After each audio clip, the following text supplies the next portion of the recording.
a lot of people haven't liked this game. There's been a lot of negativity about it. Wow, this is easily one of the coolest trailers I've seen for an MMO in years. True. Sure, the game is being published by Korean developers who have a pretty shaky track record regarding monetization and game quality, but no, guys, this time it's going to be different. No, it's not going to be pay to win this time or broken. No, this time they mean it for real. The trailer looks so good that I might be able to put aside my previous biases and actually enjoy this game anyway. I mean, it can't be any worse than Lost Ark or BDO or Bless Online or Blade & Soul or Throne and Liberty, right?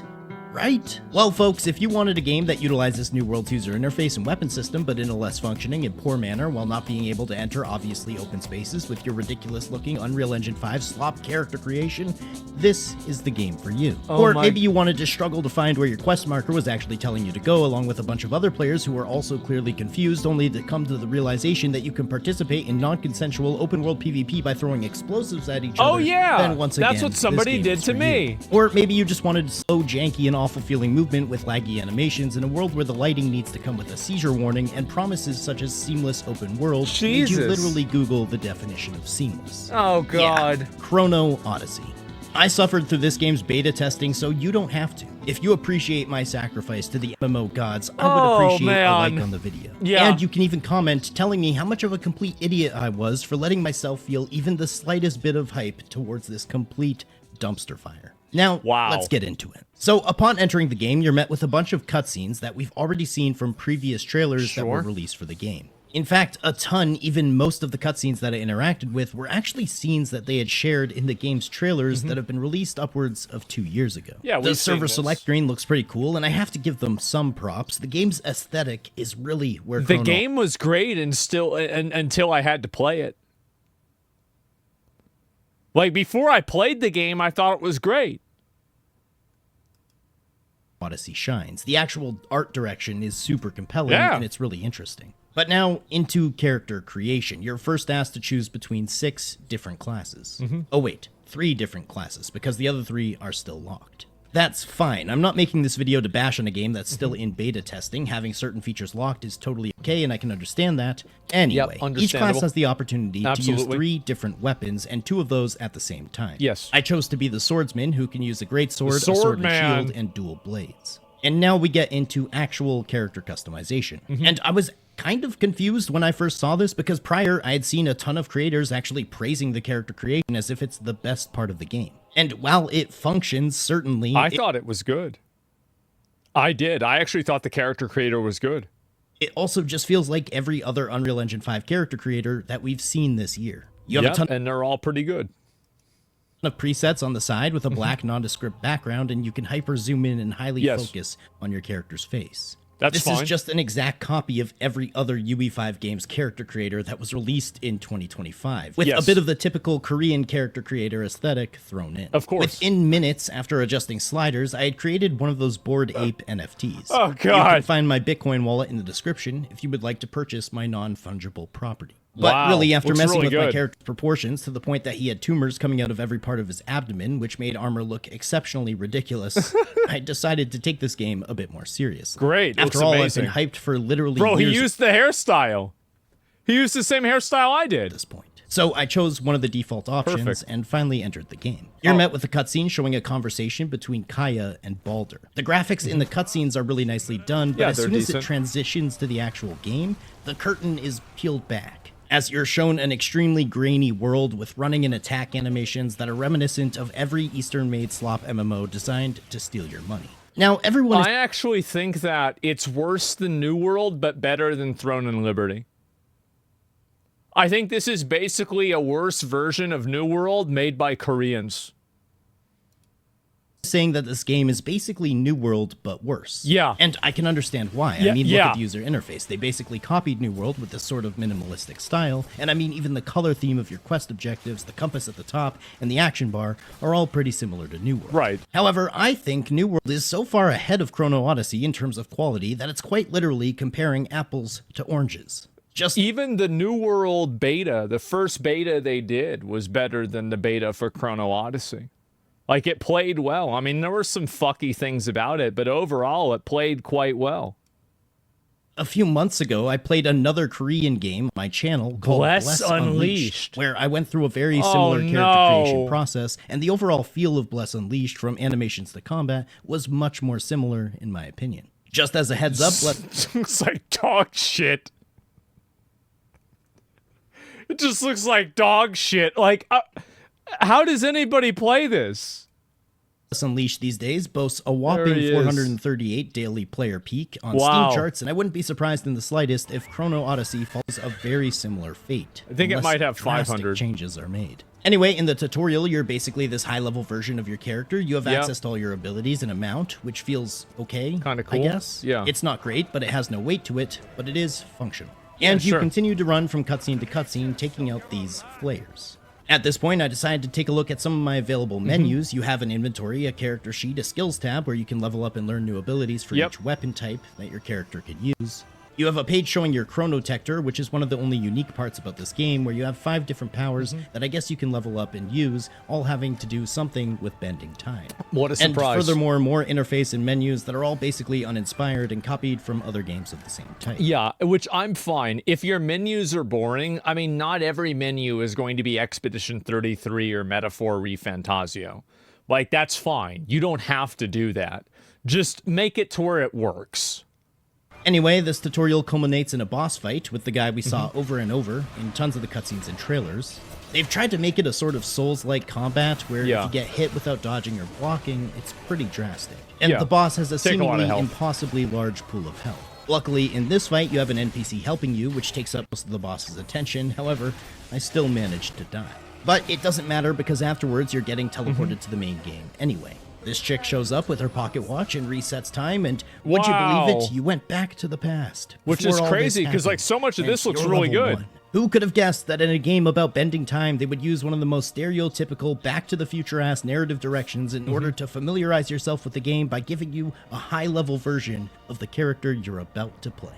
I don't think there's any problem with that, but I actually prefer to have time travel not in a story. I don't like time travel being in stories. I think it creates too many problems. Wow, I'm impressed. Anyway, you're loaded into this creepy cave, and once again, one of the only things I seem to be able to applaud this game for is its aesthetic. I'll give them that. Everything looks relatively badass. However, this cave as an introduction to the actual game is hilarious, because it basically immediately highlights how awful and janky the movement really is. By forcing you to climb I guess they must have got that from New World.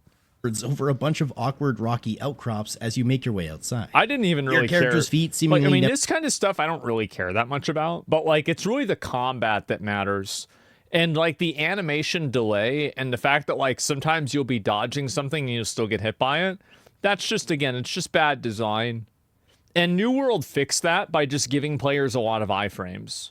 And I think that's actually just kind of like, if you want to have a game that's built around iframing, you have to do that.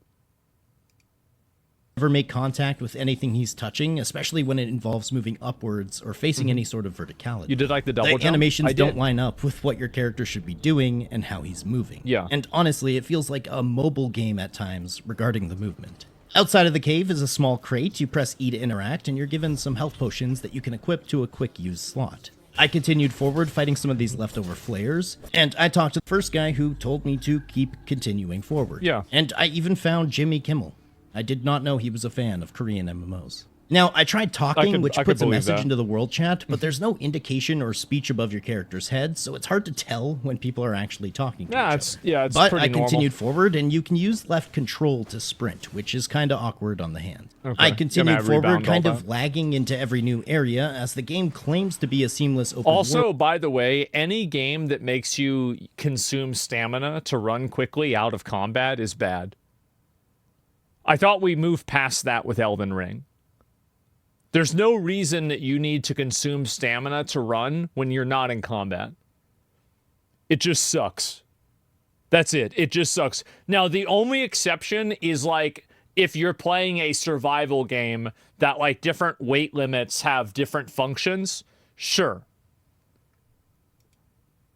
Movement's a big deal. Yeah, it's super annoying. I was interacting with were way too obvious. There's a mount? Next up, you meet up with Kaya, who tells you to search in the chest for some armor, and this is the first time that I realized that pressing... Wait, really? E to interact doesn't always work. Sometimes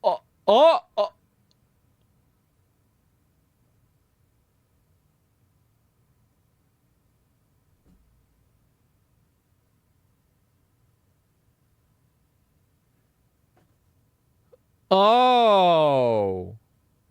Okay. So I didn't have any armor.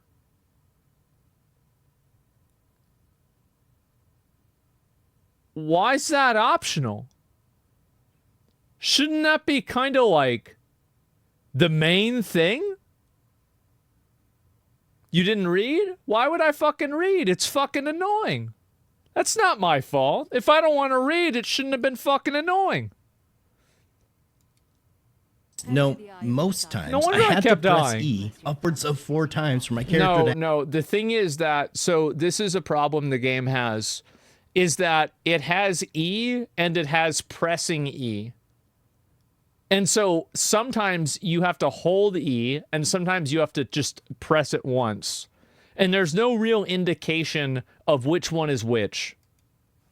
actually interact with yeah. whatever the object might be. Anyway, with my new armor equipped, I followed my quest beam of light forward to this Eye of Insight. These Bro, obviously... self-sabotaging his games? No. The thing is that I think that I bet a lot of people do exactly what I do playing games. And I think that if a game developer really wants to know where will somebody have trouble playing a game, watch me. Because I'm not paying attention, I don't give a shit, and I don't really fucking know what I'm doing. And that's the average player. That's the average person. And before you think that's not true, I've been behind the curtain looking at game testing. If you think I'm bad, oh my God. You're wrong, huh? You're retarded, bro? No, I'm telling you guys. I think that this is a fish not knowing it's in water. I don't think that you understand how totally fucking dumb average people are. act as your fast travel locations, and every It's not single even one close. opens up a new part of the map. Unfortunately, whatever this cool animation was supposed to look like, I'll never know, as every time I interacted with one of these, it basically froze my screen until the animation was over. Yeah. So I jumped down and made my way towards the coastal outpost, where you're given some new weapons. You get 3 types, but once again, nice. you can only have 2 equipped. I decided to check out and use the dual blades, as they sounded pretty cool. I went back outside and fought some flayers, which got my dual blades to mastery level 2, where you can Wow. apply a skill point and learn new abilities. Before the game sends you on another path up a weirdly obscure vertical area that showcases just how bad the character's movement is. Seriously, what is their obsession Would with you try forcing... again? Average person equals average mindset? No. I mean, you can't blame if you play ignorantly. You absolutely can. So basically, and this is something that people that think that they're smart say, but it actually reveals that they're stupid. A game should not have to like whenever something happens in a game and it's a pitfall that players fall into and a mistake that players commonly make. If a lot of players are making this mistake, the odds are that there's some form of signposting or game functionality or game messaging that's not sufficient in order to communicate this idea to the player. So if people constantly misunderstand you, maybe that's your fault. Holding hands? No. See, what you think it's hand holding because, again, this is a fish not realizing it's in water. Old video games had hand holding, but it was done in a way that made sense inside of the game, and it was clear and easy to understand. Do you see what I'm saying? Maybe read the messages. You shouldn't look at that. Because, again, whenever... And so why are people not going to read the messages? Let me explain why they're not going to read the messages. It's because, number one, the dialogue isn't voiced, and number two, 95% of the words on there are filler. So why would you expect a user who's not invested at all into the story to read a bunch of filler text on their own while they're just simply trying to play the game? And so, and this is, again, people don't read, yes. Excuses? LOL, Reed brother? No. This is not about excuses. Like you're thinking about this from your own ego as a gamer. Nobody cares that you read a text message in a video game or you figured out, like, you have to keep in mind that, like, this is an entertainment product. This isn't a test. It's not a trial. It's not any sort of, like, indicator of intelligence. It's just a video game. And so get all that out of your head and start thinking about this in a little bit more of a reasonable way.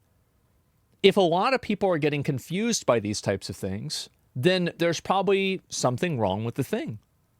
Every MMO requires you to read instructions. No, it doesn't. And this is the big issue that people have. The I shouldn't have to read argument does not fly when you only have to read to understand the tutorial and cues almost every game. Like, if you didn't know how to read words, how would you know what the fuck sprint means or the quick menu? Because it's not filled up with a million other text messages in general. And also, by the way, any game developer that's listening to what I'm saying will immediately agree with me. And there's tons of examples of signposting and ways that ideas are communicated to the player that make sense. The fact is that the people that think this is a good idea are people that think that they're somehow like a special snowflake or something like that because they figured out a game system that's confusing or hard to understand. Being able to figure out something that's hard to understand doesn't make the thing that's hard to understand better. Let me give you another example. So if you look at like a tablet or an iPhone, a tablet or an iPhone can be used by a 5-year-old. Does that mean that the 5-year-old is really smart? No. It means the person who made the tablet or the iPhone is. Apply that logic to video games. You to climb up the most non-obvious locations in a way that just perfectly shows off how janky everything really is. I guess this is how the game introduces you to your chronotector, which you can use by pressing C. Yep. This highlights the bright yellow path that you've been following the entire game, except for this exact it's the visual migraine activator moment when it's hidden, and you have to use the chronotector to see it. Now, so far I've had a lot of praise for the cutscenes. They've honestly looked pretty amazing. However, this one in particular was hilarious. This oddly proportioned hand stood out like a sore thumb. I didn't even notice this is probably what my hand is going to look like after having to hold left control. This guy's reviewing a beta like a full release? No. If a game doesn't play well in the beta, why would you assume that it's going to play well in the release?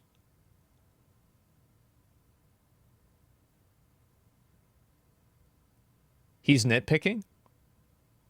If it looks bad, then it looks bad. Everywhere. Anyway, after this land is cleared of the threats... you guys, the people that are arguing about this are coping to a massive degree.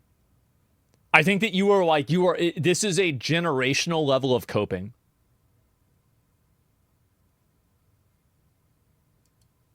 Everything is sunny and peaceful again, and I decided to test and see if the game could match my mood, and I could end it all. However, even that, they couldn't get just right. I took a measly 500 damage and continued forward. However, due to the fact that there is seemingly very little to no health regeneration, some undead pirate took me out in basically one hit. And that's death in Chrono Odyssey. Yep. This was actually beneficial for me as it basically teleported me directly where I needed to go. Convenient. So the speedrunning strats are already getting chalked up. I'm not gonna lie, at this point, I was already getting pretty much fed up. I really had much higher expectations for Chrono Odyssey. Everything I had witnessed so far was janking, confusing, copied, and contrived. Put it this way, if you thought that Throne and Liberty was a poorly made Korean slop MMO, well, Chrono Odyssey is the exact same, but about 5 times worse. As I made my way closer to the first real town, which just looks I think this is better than Chrono Odyssey. Or sorry, it's better than Throne and Liberty. I think Chrono Odyssey can be good. Like, I'm giving negative and critical feedback for the game. But at the same time, I think that this game can achieve a level that is successful, but it's just very simply not there. And it's not even remotely close to being there. Exactly like the outpost that I had visited prior, the lighting started shifting. There's so many discords in the chat. The reason these people nitpick is so the devs can improve this shit. So you have to understand that inside of the gaming community, there's a huge problem where people that are able to overcome bad game design view it as a, like, kind of like a, like a trial that's meant to be overcome rather than something that isn't really good. People view overcoming bad game design as the game design being good. And this has been a huge problem that video game discourse has had for a long time. Being able to beat something that's badly designed is an achievement in a way, but that doesn't necessarily mean that the achievement should have existed in the first place. And I think that a big problem is that when people are attached to a game, especially an MMO that they want to dedicate a lot of time into, they're going to go out of their way to defend shortcomings, problems, or issues with it. And when a person is having trouble with the game, instead of looking at why the person is having trouble and looking at the system and deciding whether the system is good and whether it's functioning in a way that makes sense for a player, they immediately retreat back to their own ego. Because I think a lot of people play video games, and not even a lot of people, but like this audience of people play video games for ego, right? They care about being good at the video game. That's what matters to them. And I think that MMOs specifically attract this audience of people because MMOs are kind of like an alternate power world where, you know, the world, you know, real life is pay to win and video games in some way are not, right? They're also having a good time. Yeah, exactly. And so basically, and this is the other issue, is that they're unwilling to accept that another person's viewpoint is valid at all. And this is like a problem in general that like people have with everything. But that's the reason why conversations about video game design are so hard on the internet, is because people view overcoming difficulty that's created through bad game design as an achievement rather than an inconvenience. And because of that, people make excuses for and advocate for, even in some circumstances, bad game design that ends up making video games worse. And I think that's kind of what happens with a lot of MMOs. And doing that thing where the game is trying to transition you from slightly lower lighting to more. And in between, you have to experience a full-on rave, which you can control by moving your camera in different directions. After that, I was directed to participate in some crafting, and the game sends you to a blacksmith who gives you all the necessary ingredients, and you use the weapon crafter. And you spend 500 gold to make some daggers. Wow. I'm pretty sure there's much more to the system, and it's probably a pretty in-depth part to gear progression within the endgame. However, the game thinks you've had enough of learning about crafting, and it sends you on your way to continue forward with the main quest anyway. There was also no mention of gathering either, so the blacksmith just gave you all the ingredients to make your weapon without explaining where they actually might have come from. Like, I'll give you an example. Instead of giving you the armor at the beginning of the game, the blacksmith should have taught you how to make the armor whenever you reach him. So the first step should have been making your armor, and then the second step should have been making your weapons. That way you teach the player two different systems at the same time, and you also introduce them to how the systems integrate with their armor. She does? Well, I don't think you have to make armor. I'm pretty sure you don't do that. If I go back and I watch my playthrough, I don't think that I made myself armor. Way you're sent off to find out about a cave. I came across this glowing shining orb known as a vault, but when she shows you how? Yeah, okay, so then there you go. I didn't? Yeah, you didn't do this quest? Well, then that's a problem, right? Because you want to make sure that that's a core gameplay functionality. And so what's the logic in teaching the player how to make a weapon, but not teaching them how to make armor? They should both be mandatory quests, and that's how the player should get their first set of gear. Enter it said this content is not available in the playtest. That's fair enough, but how do I get to this cave? You see, your compass doesn't actually indicate verticality in any way, so you can be on top of your quest marker, but still not in the right location. This is normally fine in the vast majority of games that I play. However, this starting area for Chrono Odyssey is literally riddled with different levels of verticality. You can see how this is, again, confusing for players. Ravines and waterfalls and mountains that are constantly acting as blockers towards where you actually need to go. But after a few moments... Shouldn't video game developers afford players agency in regards to discovering mechanics? I think that giving player... And this is always the challenge. How much do you allow players to discover, and how much do you teach players? I think that at the beginning, it's important to, at least with and this is the problem, is like with Chrono Odyssey or like a big MMO like this, you're introducing the player into so many new systems at the same time that it's important to make sure that they have a guided understanding of how those systems work because of the overload of systems that are happening in its entirety. So, like, for example, in WoW, at the very beginning of the game, you're only dealing with 1 or 2 spells for the first few hours of playing the game. If you contrast this with Chrono Odyssey, you're automatically dealing with multiple different spells. You're dealing with different weapons. You're dealing with crafting. You're dealing with multiple different skill trees. You're leveling up. You're looking at a map. You're looking at a different spell book for the map. And you have all these complexities that are just instantly thrown on you. And players aren't going to understand all of those things. It's just not what's going to happen. And just because some people do doesn't mean that most people will. And again, I go back to the iPod and the iPhone example. The genius of simplistic and clean and well-designed systems is often not in their complexity, but it's in their simplicity. It's that they're easy to understand and they communicate a complex idea in a way that's easy to understand. Steve Jobs loved simplicity. Yeah, exactly. And he's probably one of the biggest like computer innovators of all time. Running around aimlessly, I did eventually decide to try and hop what's a down chest? to the bottom of this I didn't see ravine. that. Along my way down, I actually found a chest which had some items and some new boots Well, I inside, should have got so that. That was cool. And eventually, I made it to the cave where you find something known as a chrono gate. For some reason, this loading screen took an exceptionally long time for me. I want to say upwards of like 45 seconds before loading into a pretty small area. My quest tracker indicated that I needed to fight the 1000-fold piercer, which yeah, New World did a good job letting you learn the basics in the beginning area. New World did an incredible job. I think the New World beginner player experience is what every MMO should look to achieve.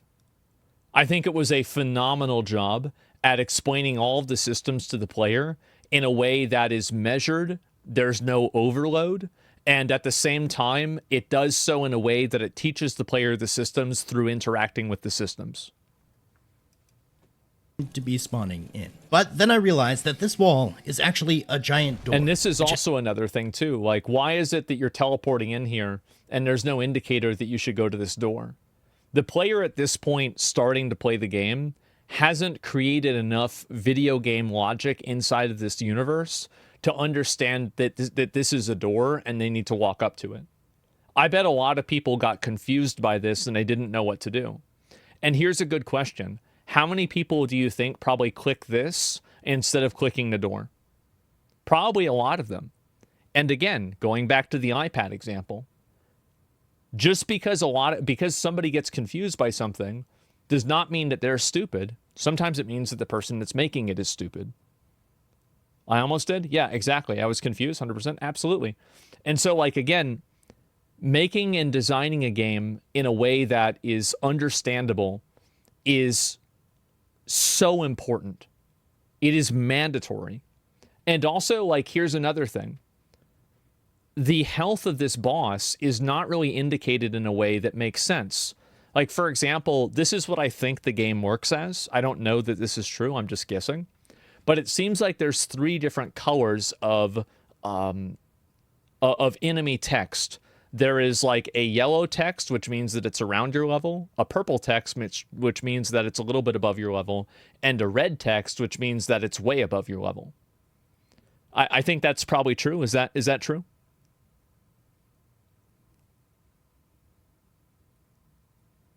Yeah, there's a few, but yeah, exactly. When is that ever communicated to the player? It's not, really. Purple's the highest? How is that indicated at all? Never. So how would a player know that a purple quest is a quest that they shouldn't be doing at the current point? All this felt intuitive. Armor was confusing, but by my logic, these games... Well, just because you felt that it was intuitive is totally fine, but you can take a step back and look at the fact that certain logic systems in the game not being explained is problematic at a fundamental level, right? So, for example, like there are things like, for example, like the door. I figured the door out immediately. Oh, okay, this might be the door. I have to open the door. How did I actually know that? It's because I watched the trailer and it looked like this door opened. And so I just walked up to it and it opened. just because you're able to overcome bad game design doesn't immediately make that game design good. Seemed to be spawning in. But then I realized that this wall is actually a giant door, Yeah. which has a really long opening animation. Which I'm totally So I fine made my with. way forward before That's seeing fine. yet again another cutscene that's been featured in trailers and hype content. And does every boss just look like this? So far, that seemed to be the case. Probably not, Anyway, I but at tried the fighting beginning. this 1,000-fold piercer. I managed to do some damage, but yeah, then I died. It's hard to So I kill. tried again, and I died again. The dude can literally take out most of your HP in one hit if you miss a dodge or a block. I'm sure I could have taken him down given enough time and effort, but this was definitely not an easy fight. Especially for people who might be new to your game or Souls-like games in general, I don't see the average new player being able to actually complete this. It seems I don't like think there's a problem with the difficulty of this character of this boss. I think the problem actually is that it's not explained to the player that this boss is meant to be a benchmark and not an immediate challenge. That's the issue. So it's again, like, so you can come back, right? It's both. I do think that, like, in general, skill issue. Well, here's the problem is that anytime that somebody brings up the idea of a skill issue, most of the time that skill issue often also exists with the developer in communicating the idea in a clear way that makes sense. So it's like Margit and Elden Ring. It's like Margit and Elden Ring. And the difference is that with Margit, and I think with the game in general, a lot of Elden Ring is not guided. So there's an open world that you can explore around in and do, but from this point onward, you were pretty much sent from going from 1 to 2 and 3. Skill issue equals no players. Yes, exactly. Elden Ring doesn't hold your hand. Well, Elden Ring doesn't hold your hand, and there's a number of other differences with that as well. I had to come back after reaching level 8. Yeah, no, and that's fine. I don't think that the difficulty, like, in my opinion, I think the boss probably was a little bit too hard for, like, average new players, and I think it'll probably be, like, a big point where, like, I bet if you looked at the player data, that you would have, like, a massive, probably, like, I don't know, 30% drop-off of the people that stick around playing the game before and after this quest. I think this quest is, like, a huge filter. And I think that filters in games are bad. Because filters in games effectively in a lot of cases are unnecessary. And at the end of the day, they make people stop playing your game. As a developer, do you want to have a function in your story that makes somebody not play your game? Of course not. That would be ridiculous. You're trying to sell a product and you want people to play your game. So really, the problem with this quest is the fact that it's not communicated properly to the player, that the quest is not really intended entirely to be taken on immediately. And if that was communicated to the player and it said, you know, like, let's say, like, this is, if I was going to redesign this is the way that I would redesign it. I would have it to where the player goes in and they fight the boss. And if they kill the boss on their first try, like in Elden Ring, whenever you fight the grafted scion at the beginning, and if you kill him, you get a really cool weapon and a shield. But if you don't kill him, you get teleported out of that chrono area, and you have an NPC tell you, wait a minute, sir, adventurer, you're not ready for that yet. Here, let me give you some other different, like a checklist of things for you to do before you come back and fight this boss again, or you can try and do it yourself again. That's the intelligent, smart way to handle a problem like that. And so often, and again, this is the big problem that a lot of these games don't have is that the players that discuss these games don't really understand where these problems are coming from and how to solve them in a way like that. The solution to this problem is not to just make the boss easy. It's to make the player stronger and to communicate to the player that the indication is that they want to get stronger. Elden Ring doesn't do any of that. No, Elden Ring doesn't do any of that, but other games do, and they're also regarded as 10 out of 10 games. Like, for example, in Expedition 33, if you try to go to the Dark Shores right after you're able to swim around with Eskia, it will tell you this area is too high level, you shouldn't be here right now, because the portal will be red instead of white. So the idea that any sort of thing that you're doing is immediately like, oh, well, because Elden Ring doesn't show this, then it's okay not to show it. there are a lot of games that do communicate these things in ways that are reasonable. Like Black Myth Wukong does the same thing. So I don't think that you should look at the way that Elden Ring does things and say every single way that Elden Ring does things is the way that every game should do things. Like, for example, like I think the menus in Expedition 33 or Metaphor ReFantasio or like New World even are better than the menus in Elden Ring. I think Elden Ring's menus are bad. Does that mean Elden Ring's a bad game? No, but it means that there are certain things about the game that are strengths and certain things that are weaknesses. And you should look at what the strengths are instead of trying to take all of it or nothing. That's a bad way of looking at things. This was my main quest, like it's what I was supposed to be working on. Yes. But I decided to leave the instance just in case, and I guess it wasn't my main quest, and it wasn't what I was supposed to be working on, as I once again had a beam of light leading me into a different direction. Exactly, and this would be so easy for a player to understand if it was communicated to the player immediately afterwards. Yes, at this point, I got to level 4. So I followed this beam of light to a bound stone, which I guess acts as a place you can respawn and also as another fast travel location. I was told to use the bound stone to enter the citadel. I wasn't quite sure where the citadel was on the map, but then I saw it. Hold R to enter the citadel. Gotcha. Upon entering the citadel, you're met with more cutscenes, and Velia tells you to go to the Chrono Gate. I explored a bit around the citadel, which honestly looks nothing like a citadel, and basically, it's just the Chrono Odyssey's version of the Magnus from BDO. Okay. Anyway, leaving the citadel and following my quest marker led me to this house that had a blue glowing barrel outside. A barrel? Which What's I was this? able to interact with by pressing E about 4 times. And my character picked up the barrel. It seems like you can actually aim and throw the barrel and... Oh! Okay. Well, then I respawned and followed my quest marker again, and interestingly, it led me back directly to that same house. Now, you can't actually go inside this house. There's an invisible wall that prevents you from entering this obviously open space. So, Mrs. I know you advocate for easy games, but all good games you like are hard and have a lot of figure-it-out stuff. Also, a lot of examples of making games easier hurts them more, like WoW. I'm not advocating for easier games. I'm advocating for better communication. I never said that. So there are certain things that should be easy, and there are certain things that should be hard. Fighting a boss should be hard. Understanding when to fight the boss should be easy. Let me think. Like, let's say clearing a castle, or like figuring out how to get into like an area that you're not supposed to be at. That should be hard, but the menus should be easy to navigate. Something being harder doesn't make it good. Something being easier doesn't make it bad. These things exist on separate spectrums. A game's difficulty is not the same as a game's quality. I even got on the roof and tried to drop in, but no.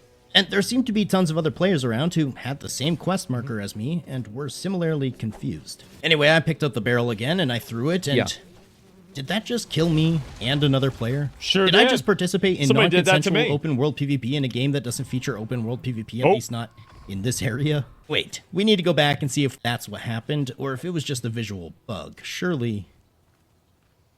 What about Lost Ark? They tell you which item you should be using before fighting a boss in the Legion raids?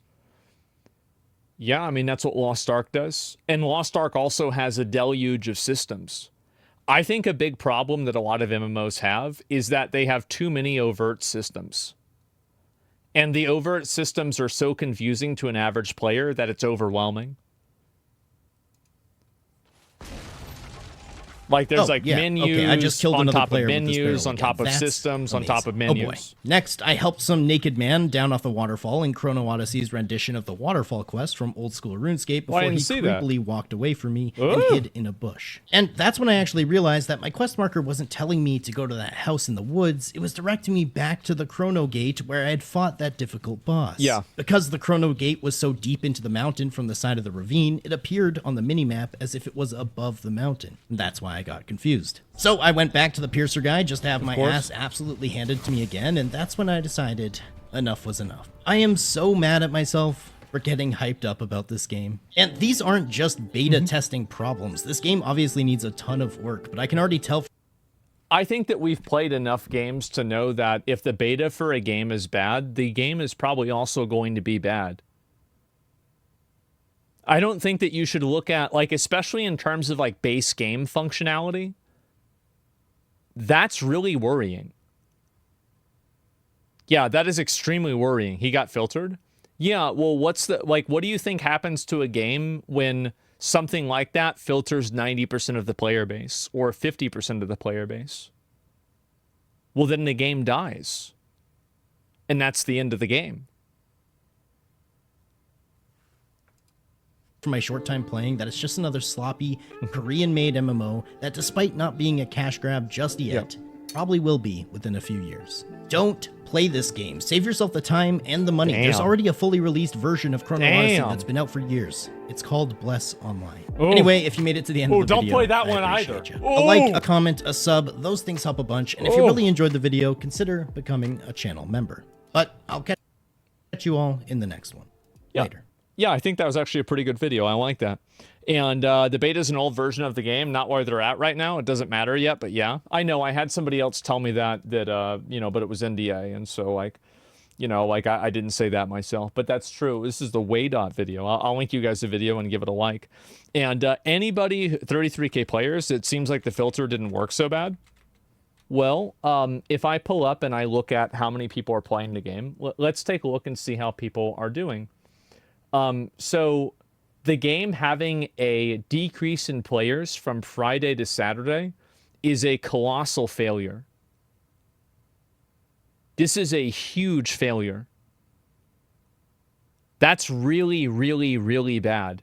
And if you compare this graph right here, so every single other video game that has a successful launch, like even Dune Awakening will probably even then, look at this, Dune Awakening even today, multiple weeks after its release, is still experiencing an increase in players on the weekend.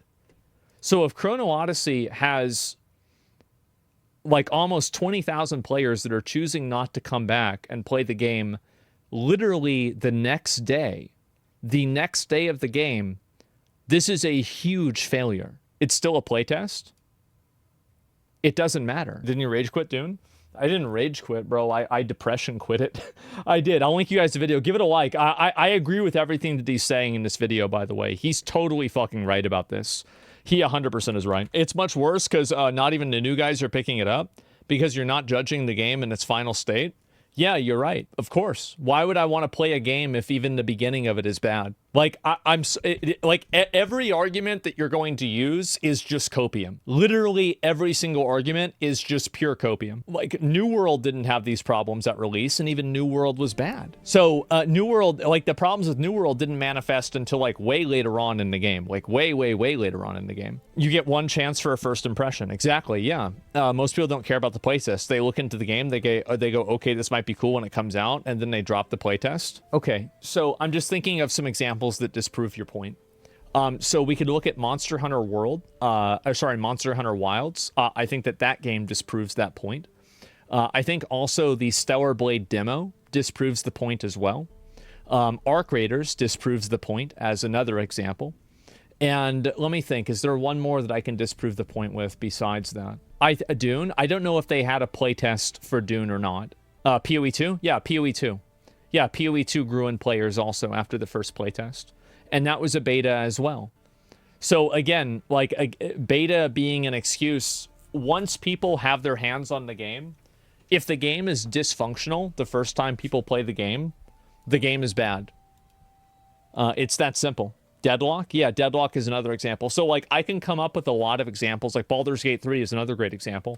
Baldur's Gate 3 had a very limited early access window and, amount of content that you could do. And that content was high quality and people were able to play it and enjoy it. And it was, in a certain sense, an indication of the quality of the game.